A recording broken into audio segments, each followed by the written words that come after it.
American এয়ারলাইন্সের একটি বিমানে বসে থাকা ১৪০ জন যাত্রী টেক অফের মাত্র ১৫ মিনিট পর নোটিশ করলেন যে বিমানটি উড্ডয়ন করেছে ঠিকই, কিন্তু খুব বেশি উচ্চতা পাচ্ছে না, অর্থাৎ বিমানটি বেশি ওপরে যেতে পারছে না। বিমানের পাইলট হঠাৎ অ্যালার্ম বেল বাজালেন। এরপরে পাইলট ১৪০ জন যাত্রীকে অত্যন্ত ভীতিকর খবরের বিষয়ে সতর্ক করেন। বিশ্বের বিষয়ের আজকের এই ভিডিওতে আমরা জানব আমেরিকান এয়ারলাইন্স জেট ব্লু এর 292 ফ্লাইটটির সাথে কি ঘটেছিল। ২০০৫ সালের ২১ September American airlines jet blue এর 292 ফ্লাইটটি ক্যালিফোর্নিয়ার বারব্যাঙ্কে যাত্রার জন্য প্রস্তুত ছিল। এই সময় বেলা ৩টা বাজে এবং ঠিক ৩:১৫ ফ্লাইটটি নিউ ইয়র্কের উদ্দেশ্যে যাত্রা করবে। এখন পর্যন্ত সবকিছু পরিকল্পনা মাফিক চলছিল। বিমানটিতে ১৪০ জন যাত্রী বসেছিলেন এবং এয়ারলাইন্স ক্রুরা সমস্ত লাগেজ লোড করছিল। এখন শুধুমাত্র কন্ট্রোল টাওয়ার থেকে সিগন্যালের জন্য অপেক্ষা করছিল। ৩:১৫ হওয়ার সাথে সাথে বিমানের পাইলট ক্যাপ্টেন স্কট বার্ককে কন্ট্রোল টাওয়ার থেকে টেক অফের জন্য সবুজ সংকেত দেওয়া হয়েছিল এবং ঠিক ২ মিনিট পরে অর্থাৎ ৩:১৭ বিমানটি বারব্যাঙ্ক বিমানবন্দর ছেড়ে যায়। না পাইলট, না ক্রু সদস্য, না ১৪০ জন যাত্রী, তারা কেউই জানতেন না যে কিছুক্ষণ পরে তারা সকলেই তাদের জীবনের সবচেয়ে ভয়ঙ্কর মুহূর্তটি দেখতে চলেছেন। বিমানটি উড্ডয়নের পর মাত্র ১৫ মিনিট কেটে গেছে। তখন সমস্ত যাত্রী লক্ষ্য করলেন যে বিমানটি খুব বেশি উচ্চতা পাচ্ছে না। এদিকে ক্যাপ্টেন স্কট বিমানে একটা ঘোষণা দিলেন, যেখানে তিনি শুধু বলছেন যে আমরা প্রযুক্তিগত সমস্যার সম্মুখীন হচ্ছি। এটা শোনার পর সমস্ত যাত্রীরা আতঙ্কিত হয়ে পড়েন। যাত্রীরা কেউ কেউ বলছেন বিমানের একটি ইঞ্জিন ফেল হয়ে গেছে, আবার কেউ কেউ বলছেন হয়তো বিমানের ইঞ্জিন আরো উপরে যাওয়ার শক্তি হারিয়ে ফেলেছে। কিন্তু আসল ইস্যু ছিল আরো ভয়ঙ্কর। প্লেন টেক অফ করার পর আধা ঘন্টা পেরিয়ে গেছে, কিন্তু বিমানটি তখনও ক্যালিফোর্নিয়ার ওপর দিয়েই উঠছে। এদিকে পাইলট আবারও একটি ঘোষণা দিয়ে বললেন যে আমরা ল্যান্ডিং গিয়ার থেকে কিছু সতর্কতা সংকেত পাচ্ছি। এমনকি পাইলটের কাছেও এই সতর্ক সংকেত সম্পর্কে কোনো ধারণা ছিল না। ল্যান্ডিং গিয়ার, যার সাহায্যে যে কোনো এয়ারক্রাফটকে ল্যান্ড করানো হয়, সেখানে আসলে কি সমস্যা ছিল যার কারণে ফ্লাইট 292 এর সিস্টেমটি বারবার সতর্কতা প্রদান করছিল? এটা জানতে ক্যাপ্টেন স্কটও খুব চিন্তিত ছিলেন এবং এ কারণেই তিনি বিমানটিকে খুব বেশি উচ্চতা দিচ্ছেন না। পাইলট চেয়েছিলেন যাতে তিনি কোনোভাবে বিমানের ল্যান্ডিং গিয়ার দেখতে পান, যাতে তিনি জানতে পারেন বিষয়টি কতটা বিপজ্জনক। এটা জানতে ক্যাপ্টেন ফ্লাইটটি লং বিচ এয়ারপোর্টের দিকে ডাইভার্ট করেন এবং প্লেনের উচ্চতা কম রাখেন।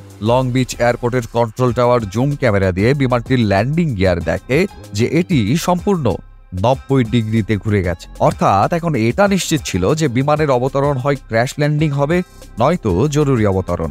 এই দুঃসংবাদ শোনার পর কন্ট্রোল টাওয়ার থেকে পাইলটকে আরও একটি দুঃসংবাদ দেওয়া হয়। হ্যাঁ, কন্ট্রোল টাওয়ার থেকে পাইলটকে জানানো হয়েছিল যে লং বিচের স্থানীয় নিউজ চ্যানেলগুলো ফ্লাইটের ল্যান্ডিং গিয়ারের ফুটেজ রেকর্ড করেছে এবং এখন এই বিষয়টি আমেরিকা জুড়ে নিউজ চ্যানেলগুলোতে সরাসরি দেখানো হচ্ছে। শুধু তাই নয়, বিমানে বসে থাকা যাত্রীরাও তাদের টিভি সেটে এই খবর দেখতে পাচ্ছেন। জেট ব্লু উড্ডয়নের পর ৫০ মিনিটেরও বেশি সময় কেটে গেছে এবং বিমানটি ক্যালিফোর্নিয়ার ওপর ক্রমাগত ঘোরাফেরা করছিল। ল্যান্ডিং গিয়ার সোজা করার আর কোনো উপায় ছিল না। এই অবস্থায় বিমান অবতরণ করার চেষ্টা করা হলে সংঘর্ষ থেকে সৃষ্ট আগুন বিমানের ডানাগুলোতে থাকা জ্বালানি ট্র্যাঙ্কগুলোতে পৌঁছে যেতে পারে, যা অত্যন্ত ভয়াবহ পরিণতি হতে পারে। আশ্চর্যজনকভাবে এই সময়ে জাহাজের জ্বালানি ট্যাঙ্কে থাকা জেট ফুয়েলের ওজন ছিল ১৪,০০০ কেজি সমান, মানে বিমানের জেট ফুয়েলের ওজন ছিল ১২টি ফ্যামিলি কারের সমান। অবতরণের সময় যদি জ্বালানিতে সামান্য আগুন ধরে যায় তবে বিমানটি এক ঝটকায় বিস্ফোরিত হতে পারে। তবে ক্যাপ্টেন স্কট ছিল খুবই বুদ্ধিমান। পাইলট অবতরণের আগে বিমানের জ্বালানি শেষ করার সিদ্ধান্ত নেন, যার জন্য বিমানটি ৩ ঘন্টা ধরে সমুদ্রের ওপর ঘোরাফেরা করে। এখন বিমানটিতে এই পরিমাণ জ্বালানি অবশিষ্ট ছিল যে এটি মাত্র আধা ঘন্টার জন্য উঠতে পারে। ফ্লাইটের এই শেষ আধা ঘন্টা জেট ব্লু এবং এর ভেতরে থাকা ১৪০ জন যাত্রীর জন্য খুবই গুরুত্বপূর্ণ ছিল। ক্যাপ্টেন লস অ্যাঞ্জেলেস বিমানবন্দরে বিমানটিকে ক্র্যাশ ল্যান্ড করার সিদ্ধান্ত নেন, কারণ লস অ্যাঞ্জেলেস বিমানবন্দরটি তখন সবচেয়ে কাছে ছিল। ক্যাপ্টেন লস অ্যাঞ্জেলেস টাওয়ারের সাথে যোগাযোগ করেন এবং তাদের সব ধরনের পরিস্থিতির জন্য প্রস্তুত থাকতে বলেন। ক্যাপ্টেন বিমানের ভেতরে থাকা যাত্রীদের টেলিভিশন সেটও বন্ধ করে দেন, যারা টিভি চ্যানেলে এই দৃশ্যটি লাইভ দেখছিলেন। জাহাজের ভেতরে তখন খুবই আবেগঘন পরিবেশ তৈরি হয়েছিল।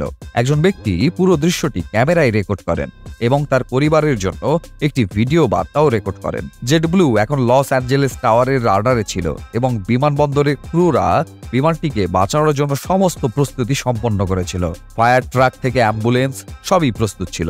বিমানবন্দর টাওয়ার সর্বশেষ বিমানের পাইলট ক্যাপ্টেন স্কটের সাথে যোগাযোগ করেন এবং তাকে অবতরণের জন্য সবুজ সংকেত দেন। গ্রিন সিগন্যাল পাওয়ার সাথে সাথেই পাইলট সকল যাত্রীকে ক্র্যাশ পজিশনে বসতে বলেন।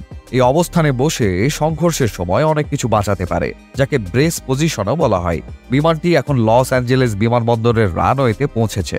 পাইলট দক্ষতার সাথে প্রথমে প্লেনের পেছনের ল্যান্ডিং গিয়ার মাটিতে স্পর্শ করেন এবং ধীরে ধীরে প্লেনের গতি কমিয়ে দেন এবং অবশেষে সেই মুহূর্তটি এলো যখন পাইলট সামনের ল্যান্ডিং গিয়ারটি মাটির সাথে স্পর্শ করছিলেন। কিন্তু যা শঙ্কা ছিল তাই হয়েছে।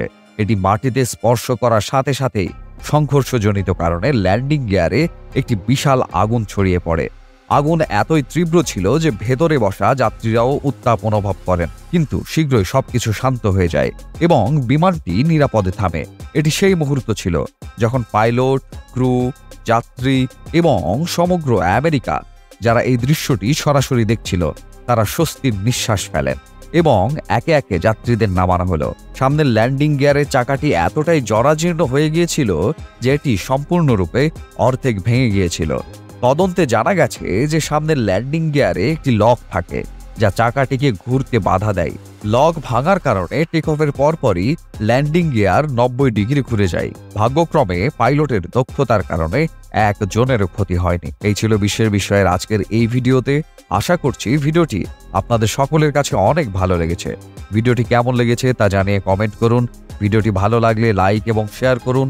এরকম আরও ভিডিও পেতে আমাদের চ্যানেলটি সাবস্ক্রাইব করুন। ধন্যবাদ। এরকম আরও ভিডিও পেতে আমাদের পেজটি ফলো করুন। ধন্যবাদ।